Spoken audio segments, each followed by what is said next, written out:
Aux États-Unis, maintenant, on a appris dans les dernières heures la mort de l'ancien vice-président américain Dick Cheney. C'est une figure emblématique du conservatisme. Il est mort à l'âge de 84 ans. Marie-Claude, il a marqué l'histoire américaine. Oui, selon la famille, il serait décédé d'abord, Jean-Simon, des suites d'une pneumonie et de maladies cardiaques. Mais comme vous l'avez dit, c'est vraiment, comme tu l'as dit, c'est vraiment un personnage qui a marqué l'histoire de l'Amérique. Il a été secrétaire à la Défense pendant la guerre du Golfe sous la présidence de George W. père, vice-président sous la présidence de Bush fils. Figure très, très influente aussi pendant la guerre en Irak. Il a prôné aussi des méthodes de surveillance, d'interrogatoire, de détention très, très dures, en particulier après le 11 septembre. Et même, c'était un très fier républicain, conservateur. Il s'est opposé très rapidement à Donald Trump en le qualifiant même de plus grand danger pour les États-Unis, en particulier après l'assaut du Capitole en janvier 2021. Il a même voté Kamala Harris l'année passée et plusieurs analystes considèrent qu'il s'agit du plus puissant, d'un des plus puissants, sinon le plus puissant vice-président de l'histoire des États-Unis. Oui, il avait fait l'objet en 2018 du film Vice également. Ces jours de scrutin également aux États-Unis, Marie-Claude, pour élire des gouverneurs et des maires un an après la victoire de Donald Trump. Et le vote à New York retient particulièrement l'attention. Oui, parce que c'est un test aussi pour l'administration Trump. Et le grand favori, c'est un jeune musulman de 34 ans d'origine indienne. Il s'agit de Zohran Mamdani. Lui, il mise sur des logements abordables, des transports en commun gratuits. C'est un socialiste issu de la gauche du Parti démocrate et il ne fait pas du tout l'affaire de Donald Trump qui, depuis hier, appelle les électeurs à voter pour son plus proche rival, l'ancien gouverneur Cuomo. Donald Trump qui écrit donc qu'il faut absolument voter pour Cuomo, peu importe si on l'aime ou pas. Un autre message, il a qualifié Mamdani d'antisémite et que les électeurs qui voteraient pour lui, sont stupides. Alors, des mots qu'on entend souvent dans la bouche de Donald Trump. Et maintenant, parlons un petit peu d'Andrew Cuomo, qui, lui, est l'ancien gouverneur de l'État de New York, ancien gouverneur démocrate déchu, qui a été forcé de se retirer à la suite d'allégations de harcèlement sexuel. Il mise sur la sécurité de la ville et dit qu'il est le seul à pouvoir faire face à Donald Trump. Les deux ont voté cet avant-midi. Je vous laisse les entendre. Today is Election Day. It is a day that we have been dreaming of for more than a year. And as much as things have changed over the course of this campaign, in many ways it is the same campaign we launched on October 23rd. A campaign that looks to transform the most expensive city in the United States of America into one that's affordable for each and every person that calls it home. It's a beautiful day. Get out and vote. The most important election of my lifetime. This is going to determine the future of the city of New York.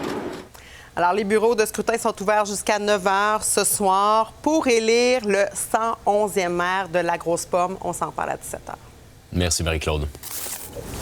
Là-dessus, je poursuis la discussion avec l'expert en politique américaine, Raphaël Jacob. Bon midi, Raphaël. Bon midi. On est à quelques heures du vote déjà. Zohran Mamdani qui est en avance dans les intentions. Mais Raphaël, explique-nous pourquoi le programme de M. Mamdani plaît autant aux New-Yorkais. À une partie importante des New-Yorkais. La nuance, elle est vraiment importante et ça va être intéressant de voir, présumément qu'il gagne ce soir, si c'est avec une majorité, donc 50 plus 1 ou moins.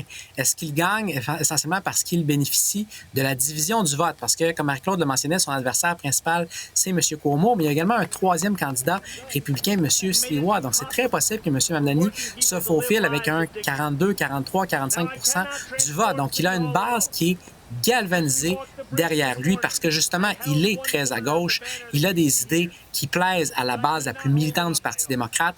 En même temps, il s'est attiré beaucoup d'opposition de gens qui disent que justement, il est trop à gauche. Donc, ça va être intéressant à la fois pour les résultats de ce soir et pour la suite des choses. À quoi va ressembler sa gouvernance s'il est élu? Premier musulman, premier soi-disant socialiste de la sorte qu'on va avoir eu à New York depuis des générations. Donc, vraiment important comme test ce soir.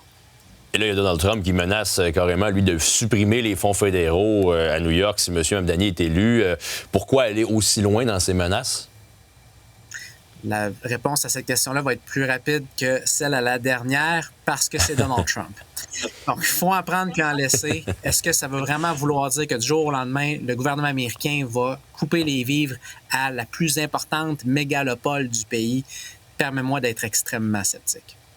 Et pendant ce temps-là, un autre poids lourd, Barack Obama, lui, a offert son aide à Zoran Mamdani s'il est élu maire de New York. C'est tout un appui, d'ailleurs. Oui, là aussi, on fait dans la nuance. C'est super intéressant parce que ce que Barack Obama a offert, c'est un appui comme, si on veut, conseiller informel si Mamdani est élu. Ce qu'il n'a pas fait, c'est l'appuyer explicitement.